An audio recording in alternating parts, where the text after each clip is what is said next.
This video contains news and analysis related to a recent terror attack in Kashmir. The content may include sensitive visuals and discussions that could be distressing to some viewers. Viewer discretion is advised. We strongly condemn all forms of violence and terrorism. The purpose of the content is solely to inform and create awareness based on verified reports. Top quality और consistent performance के लिए सिर्फ silver pump नाम याद रखना। পরপর বিস্ফোরণ এবং সেই পরপর বিস্ফোরণে কেঁপে উঠল পাকিস্তান। একটার পর এক বিস্ফোরণে পাকিস্তান কেঁপে উঠল আবারও। পাকিস্তানের 4টি এয়ারবেসে হামলা চালালো ভারত। রাওয়ালপিন্ডিতে নূর খান এয়ারবেসের সামনে 5টি বিস্ফোরণ, চক্রবালে মুরিদ এয়ারবেসের কাছে বিস্ফোরণে কাঁপল সরকোটের রফিকি এয়ারবেস। ভয় আকাশসীমা বন্ধ পাকিস্তানের। দেশ জুড়ে এয়ার ইমার্জেন্সি জারি করলো পাকিস্তান। সব বিমানবন্দর বন্ধ।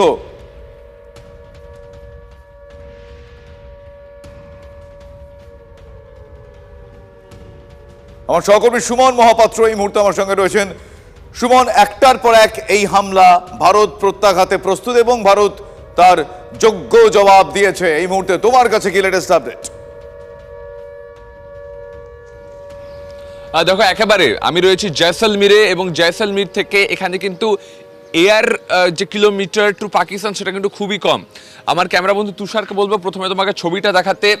এই যে তুমি দেখতে পাচ্ছ সবুজ সীমানা, তারপরেই কিন্তু পাকিস্তান এবং পাকিস্তানের সুক্কুর, পাকিস্তানের রায়পুর, পাকিস্তানের বাওয়ালপুর, পাকিস্তানের ঘটকি সব কিন্তু এই প্রান্তের ওপারেই। এবং যেমনটা তুমি বলছিলে, ভোরবেলা 3:45 নাগাদ ভারত প্রত্যাঘাত করেছে এবং নূর খান এয়ারবেস সেখানে 5টা বিস্ফোরণ। তার সঙ্গে সঙ্গে মুরিদের যে এয়ারবেস সেখানে একেবারে বড় ধরনের বিস্ফোরণ। তার সঙ্গে সঙ্গে রফিকি এয়ারবেস সরকোটে সেখানে বিস্ফোরণ হয়েছে। কালকে রাত্রিবেলা সারা রাত এখানে আমরা যখন জেগেছিলাম, পাকিস্তানের একাধিক ড্রোন এই জয়সলমীর, পোখরান, যোধপুরে ঢোকার চেষ্টা করে এবং ইন্ডিয়ান এয়ার ডিফেন্স সেগুলোকে কিন্তু সম্পূর্ণরূপে বিনষ্ট করে। তুষার তোমাকে ছবিটা দেখাচ্ছে, তুমি দেখো কোনো বাড়িতে একজনও সাধারণ মানুষকে তুমি দেখতে পাবে না।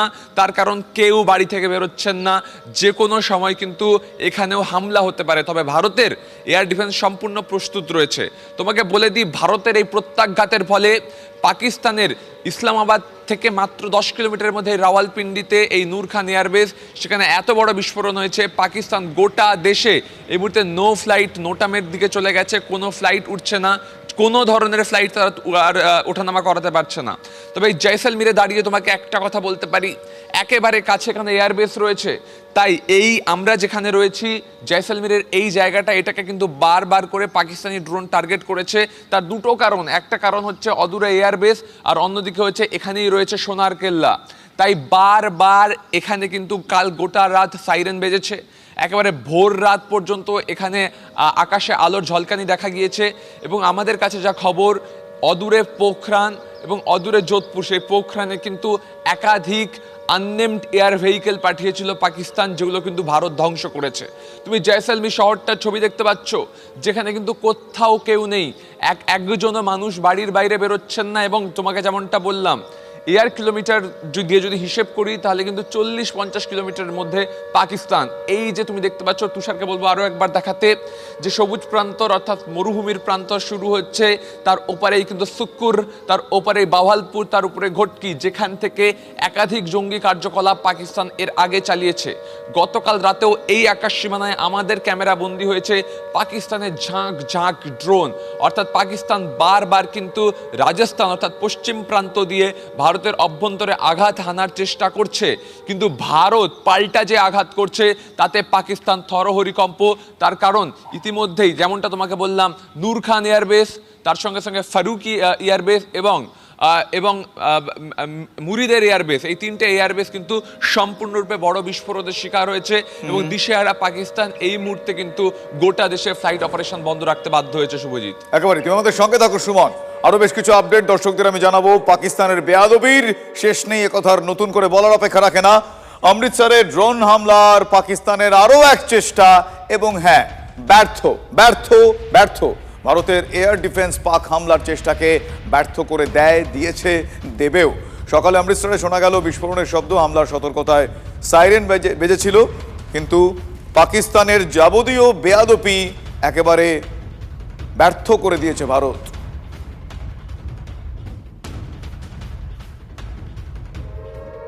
আপনারা শুনলেন, এই হচ্ছে পাকিস্তানের অবস্থা।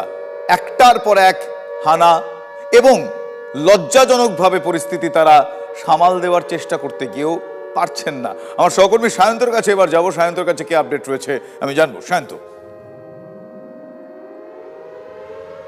একদমই, দেখো মূলত দেখা যাচ্ছে অমৃতসর তাকে দুটো ভাগে বিভক্ত করেছে পাকিস্তানের তরফে। একদিকে যেদিকে বিএসএফ নিয়ন্ত্রণ করছে, অর্থাৎ আটারি সীমান্ত, ফিরোজপুর সীমান্ত সহ যে সীমান্ত রেখা রয়েছে সেখানে গোলাগুলি তো ছুটছেই, ড্রোন অ্যাটাক হচ্ছে। আবার তুমি যদি ধরো পাঠানকোট, জলন্ধর সহ যে এয়ারবেসগুলো রয়েছে সেখানে কিন্তু মূলত ভারতীয় বায়ুসেনা এবং ভারতীয় স্থলসেনা কন্ট্রোল করে, সেখানে অ্যাটাক হচ্ছে শুধুমাত্র ড্রোনের মাধ্যমে। মূলত দেখা যাচ্ছে সুজিত যে এই সব জায়গাতেই ভারতীয় এয়ার ডিফেন্স সিস্টেম কিন্তু সেই আঘাতগুলোকে ভেঙে ইন্টারসেপ্ট করছে এবং মাটিতে ফেলছে। কোনো ধরনের এর আঘাত এখন পর্যন্ত এই এয়ারবেসগুলোতে হয়নি। ভারতীয় সেনা এবং ভারতীয় বায়ুসেনা যেভাবে সক্রিয় রয়েছে, কোনো আঘাত এই এয়ারবেসগুলোকে হতে দেয়নি। সকাল আজ ভোর 5টা থেকে অমৃতসর শহরে একাধিক জায়গায় ড্রোন হামলা হয় এবং সেগুলো কিন্তু ইন্টারসেপ্ট করে সেগুলোকে একের পর এক ধ্বংস করে ভারতীয় এয়ার ডিফেন্স সিস্টেম। S-400 আকাশ মিসাইল, মূলত এই দুটো ব্যবস্থা কিন্তু ভারতের বিভিন্ন কোণে, অর্থাৎ উত্তর থেকে পশ্চিম সীমান্তের বিভিন্ন কোণে ইনস্টল করা রয়েছে, যেগুলোই কিন্তু মূলত সুরক্ষিত রাখছে ভারতীয় আকাশকে এবং এই সীমান্তবর্তী অংশ এবং গ্রামগুলোকে। তবে বেশ কিছু জায়গায় ইতিমধ্যেই ড্রোন হামলা হয়েছে এবং ড্রোন এসে অ্যাটাক করেছে রেসিডেন্সিয়াল এরিয়া, যেরকম ফিরোজপুর ফাজিলকা রোডের ওপর গতকাল রাতে একটি রেসিডেন্সিয়াল এরিয়ায় ড্রোন হামলা হয়, তাদের 3 জন গুরুতর জখম হয়েছে। একটাই পরিবারে দুজন গাড়ির মধ্যে ছিল, তারা ঝলসে গিয়েছেন, তাদেরকে হাসপাতালে ভর্তি করা হয়েছে। কিন্তু এদিকে ভারতীয় সীমান্ত, অর্থাৎ ভারতীয় সীমান্তরক্ষী বাহিনী এই ফিরোজপুর থেকে শুরু করে আটারি পর্যন্ত পুরো বাংকারে তারা তো প্রস্তুত রয়েছে। মূলত পাঠানকোট, জলন্ধর সহ যে এয়ারবেসগুলো রয়েছে, অমৃতসর এয়ারবেস, এই এয়ারবেসগুলো কিন্তু সবথেকে হাই অ্যালার্ট জারি করা রয়েছে, কারণ এই প্রত্যেকটা এয়ারবেসেই কিন্তু ভারতীয় বায়ুসেনার অন্যতম শক্তিশালী যে যুদ্ধবিমানগুলো সেগুলো রয়েছে। আর সেই কারণে কিন্তু পাকিস্তানের অন্যতম লক্ষ্যের জায়গা এই এয়ারবেসগুলি, কারণ এয়ারবেসগুলোকে তারা যদি অ্যাটাক করতে পারে তাহলে কিন্তু ভারতের অনেকখানি শক্তি ক্ষয় হবে, এটাই মনে করছে পাকিস্তান প্রশাসন। এই অবস্থায় দাঁড়িয়ে এই সব এয়ারবেসগুলোতে কিন্তু নিজেদের যে সুরক্ষা ব্যবস্থা তা কিন্তু যথেষ্ট বাড়িয়েছে ভারতীয় বায়ুসেনা। পাকিস্তানের যে অংশগুলো মূলত আটারি, ফিরোজপুর, এমনকি যে পুরো বর্ডারটা রয়েছে, এই বর্ডারটায় ভারতীয় সীমান্তরক্ষী বাহিনীর সঙ্গে গোলাগুলির লড়াই ভোর রাত পর্যন্ত চলেছে। বিশেষ করে ফিরোজপুর সীমান্তে গোলাগুলির লড়াই চলেছে, সেখানে কিন্তু যারা স্থানীয় বাসিন্দা তাদেরকে অন্যত্র সরিয়ে নিয়ে যাওয়া হচ্ছে। তোমাকে আরও একটা ছবি আমার ক্যামেরাপারসন পিকুকে দেখাতে বলবো। এই হচ্ছে অমৃতসর এলাকা। এই অমৃতসরে কিন্তু ভোর হতেই মানুষজন রাস্তায় বেরিয়ে পড়ে, দোকানপাট খুলে ফেলে। তুমি দেখতে পাচ্ছ যে অমৃতসরে সকাল থেকে যেভাবে সাইরেন বেজেছে এবং একের পর এক ড্রোন হামলা হয়েছে। ঠিক অমৃতসর আমরা জায়গায় দাঁড়িয়েছি সেই আকাশের উপর, তো অমৃতসর শহরটাকে টার্গেট করেছে সিভিলিয়ান এরিয়া, তার জন্য কিন্তু কোনো সাধারণ মানুষ বেরোচ্ছে না, গোটা রাস্তা খালি। দরকার না থাকলে কোনো সাধারণ মানুষকে বের হতে বারণ করা হয়েছে পুলিশ এবং ভারতীয় সীমান্তরক্ষী বাহিনীর তরফে। স্বাভাবিকভাবেই আতঙ্ক তো গ্রাস করেছেই, হামলার চিন্তা রয়েছে স্থানীয় বাসিন্দাদের মধ্যে, কিন্তু সীমান্তরক্ষী বাহিনীর পাশে তারা দাঁড়িয়েছে। তারা জানিয়েছে পাকিস্তানকে শিক্ষা দিক, পাশে রয়েছে পাঞ্জাবের জনগণ। স্বাভাবিকভাবে এটাই কিন্তু এখন গোটা দেশবাসী কিন্তু একেবারে গোটা দেশবাসী ভারতীয় সেনার পাশে রয়েছে এবং পাকিস্তানের এই লম্পঝম্প, পাকিস্তানের এই বেয়াদপি কেউ বরদাস্ত করবেন না, করছেনও না। ধন্যবাদ শান্ত।